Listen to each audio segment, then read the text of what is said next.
Hey, bonjour à tous et bienvenue dans ce tout nouveau Pagan Fact. Aujourd'hui on va commencer un nouveau concept, les Pagan Facts spécial divinité.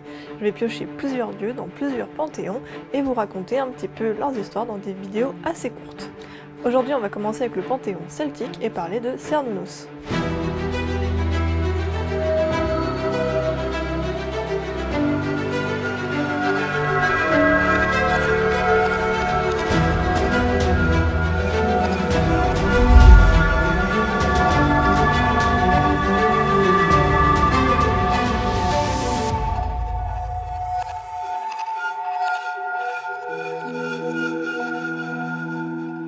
Cernunnos est donc une divinité masculine appartenant au panthéon celte.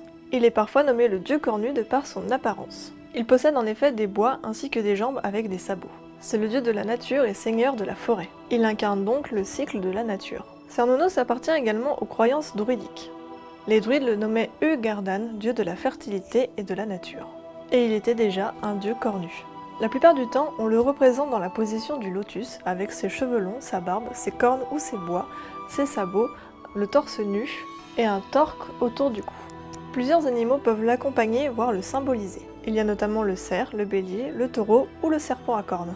Outre le dieu de la nature, il est aussi le dieu de la virilité, ainsi que de la fertilité des animaux et de l'amour physique. Il est aussi dieu de la réincarnation à la croisée des chemins, mais aussi parfois de la richesse, du commerce et des guerriers. Il appartient également au panthéon gaulois, car ce sont les héritiers du monde celte. Pour les Gaulois, Cernunnos est également un dieu de renouveau et de la nature. Comme il suit les cycles de la nature, il peut parfois être représenté comme un vieillard ou comme un jeune homme. De ce fait, et par son côté protecteur de la forêt, il est très souvent choisi par les Wiccans comme étant le dieu. Dans l'une de ses mains, il tient le serpent à cornes. C'est la représentation iconique de l'unité celtique. Les bois de cerf représentent quant à eux la résurrection avec leur chute annuelle, et leur repousse, forcément.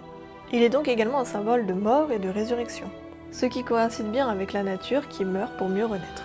Son aspect cornu a été associé au diable par les catholiques. Les catholiques ont vu là une très bonne opportunité de faire passer les païens comme des êtres démoniaques et malfaisants, alors que Cernunnos est un être rempli de bienveillance et d'amour.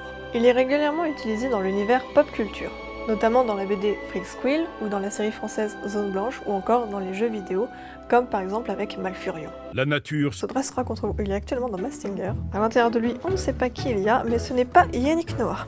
Si on se base sur les représentations de l'art celtique qu'on peut retrouver de l'Irlande jusqu'à la Roumanie, il est le dieu le plus important du panthéon celte. Cernunnos est donc une divinité celtique et gardien de la nature. Un dieu cornu protecteur de la faune et de la flore. Il représente la virilité, la fertilité et la richesse. Adoré des druides, il a d'abord été un bel obstacle pour le christianisme avant d'être dénaturé et mystifié comme un démon. Personnellement, c'est un de mes dieux préférés, c'est pour ça que j'ai voulu le faire en premier. Bien sûr, si vous-même vous avez des dieux que vous aimez beaucoup, n'hésitez pas à nous les partager en commentaire, voir si on fera des vidéos sur eux, peut-être même que c'est déjà fait et que vous les verrez dans les prochaines semaines à venir. En attendant, n'hésitez pas à commenter, partager et liker, et on se retrouve très bientôt pour de nouvelles divinités, de nouveaux panthéons et d'autres vidéos sur la sorcellerie, la Wicca ou tous les sujets habituels de la chaîne, donc n'hésitez pas à vous abonner et on se retrouve très bientôt. Salut!